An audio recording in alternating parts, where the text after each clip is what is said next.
Hello, and welcome to ZilchOff, the channel where I, Dr. Zilch, sit down and talk to you about movies. Today we're going to talk about the top five greatest movies of all time. This isn't an opinion list.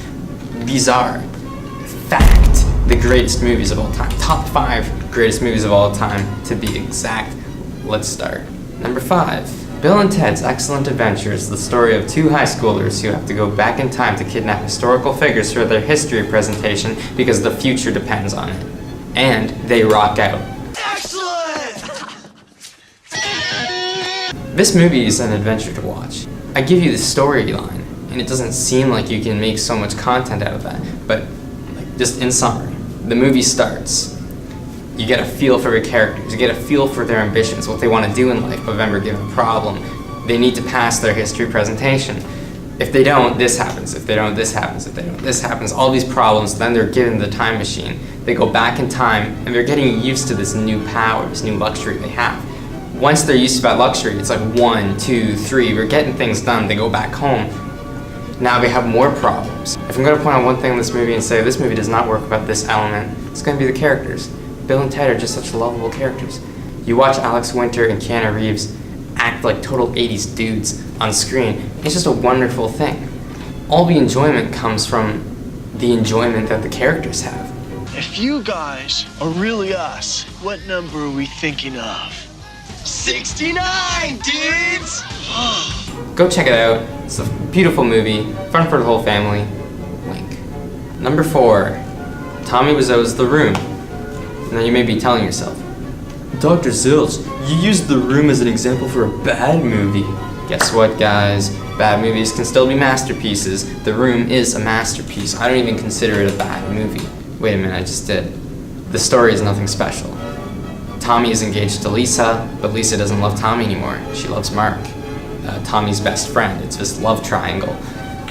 Why would you be interested in that? You don't watch the movie for the story, dummy. You watch the movie for the actors. You watch them try to act, engage with one another. For the quotable lines like, oh, hi, Mark, and I did not hit her, and you're tearing me apart, Lisa. You watch for that. It's just so funny.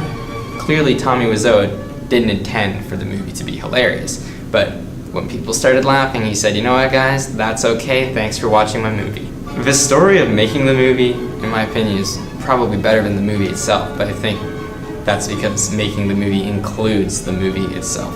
Also, just so many things went wrong filming this movie, and it's apparent when you watch the movie. Take a look at this scene. You'd think a scene with moving wine glasses would make Tommy pay extra attention to continuity. No. Just move the wine glasses. We gotta get this movie done, guys. We gotta get this movie to the public as soon as possible. Just watch this movie. It's so good. Number 3, Fight Club is the most serious movie on this list. I can't say much about the story or else I spoil it, so I'll just say this. Ed Norton is just a guy who wants sleepy time, but he accidentally ends up starting Fight Club by punching Brad Pitt in the neck. What happens after that scene is just a string of events that just doesn't stop. You think, okay, this moment right here is as bad as it's gonna get, but it gets worse, and you're like, well, it can't get any worse. No, it does. It just keeps getting worse up to the end of the movie, where you're like, that is the worst thing that could happen. It gets worse. You wish it stayed at the last thing. This movie does a really good job of making the viewer feel uncomfortable. Me, when I was watching it, I felt uncomfortable. I kind of like that feeling with the violence in it and the editing techniques. Also, this movie has this layer over top of it. I guess it's the coloring, the way they shoot the angles, just feels gloomy, it feels depressing. You experience this movie with the main character. So like when you're watching this movie and you're asking yourself, why is that happening? I don't understand. Well, the main character doesn't understand either, so you learn with him. And it's that connection with the character, I guess, that really gets you invested in the movie. Wouldn't recommend watching Fight Club if you get disturbed easily, but I would recommend Fight Club if you're not that. Number 2 on the list. When somebody tells me that they despise anything anime, I know they're thinking of this, like anime series. They just crank out one after another. They're trying to please the audience as fast as possible. I know they're not thinking about this movie. Spirited Away is about a young girl who accidentally stumbles upon the spirit world, and now she has to work there until she can free herself and her parents, who were turned into pigs for some reason. This is a kid's movie, but there's stuff in this movie that still gives me nightmares. Look at this review. Even they say, like, don't show your kid this if you're frightened easily.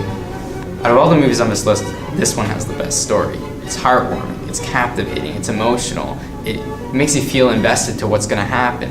This little girl, she's in an unknown world, and like, how's she gonna deal with her surroundings? Go watch Spirited Away. You won't regret it. And finally, the #1 greatest movie of all time, Scott Pilgrim vs. the World. Directed by Edgar Wright, Scott Pilgrim is based off Brian Lee O'Malley's graphic novel series of the same name, Scott Pilgrim. And this movie, it's the greatest comic book to movie adaptation I've ever seen. The beginning of the movie is frame perfect to the first graphic novel. All the choreography, they made sure it's exactly like the first book. Michael Cera plays Scott Pilgrim, the bassist in a garage rock band named Sex Bomb. And he literally meets the girl of his dreams, but in order for them to date, he must destroy her 7 evil exes.